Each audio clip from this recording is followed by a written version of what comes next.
rahmat domla. Shu joyda o'sha musofirning sunnat namozlariga bo'ladigan e'tibor haqida ham aytib o'tsangiz. Yaxshi. Xo'p, ulamolar sunnat namozni safarda o'qish masalasida aytadilarki, haligini yuqorida aytgandek shar'iy musofirlar uchun bu gap. Yo'lda ketayotgan paytda o'zi umuman shar'iy musofir uchun sunnat namozlar deydi ulamolar nafl darajasiga tushadi. O'qisa fazilat, savobi buyuk. O'qimasa gunohkor bo'lib qolmaydi. Faqat bu qayerda?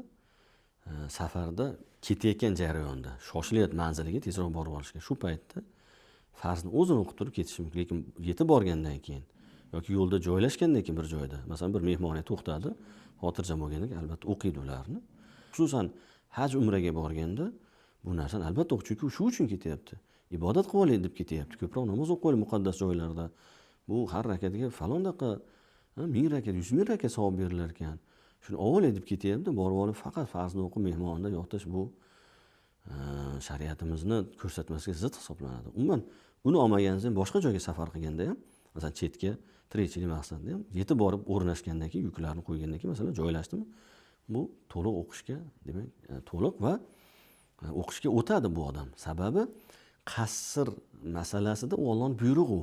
Ya'ni farzdagi yengillik bor, sunnat yengillik bo'lmaydimi? Shuning uchun sunnat o'qilmaydi.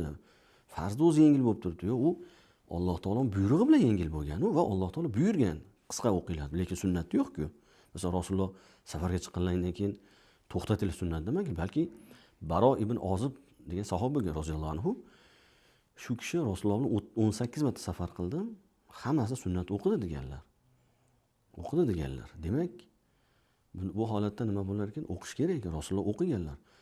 Juda ko'p rivoyatda payg'ambar sollallohu alayhi vasallam safarda shu yo'lda ketayotganlarda ulovlarda nafl o'qidi deganlar. Rasululloh nafaqat sunnat, balki nafl ham o'qiganlar hatto qo'shimchasiga. Chunki u boshida aytdiki, meni ko'z quvonchim namozda qilin deganlarda, Rasululloh namoz o'qiganlar va siz bilan biz ummatga targ'ib qilganlar buni. Demak, unga qiyoslab olmaslik kerak. Namozki yengil bo'lyapti, 2 rakat bo'lyapti, 4 rakatli.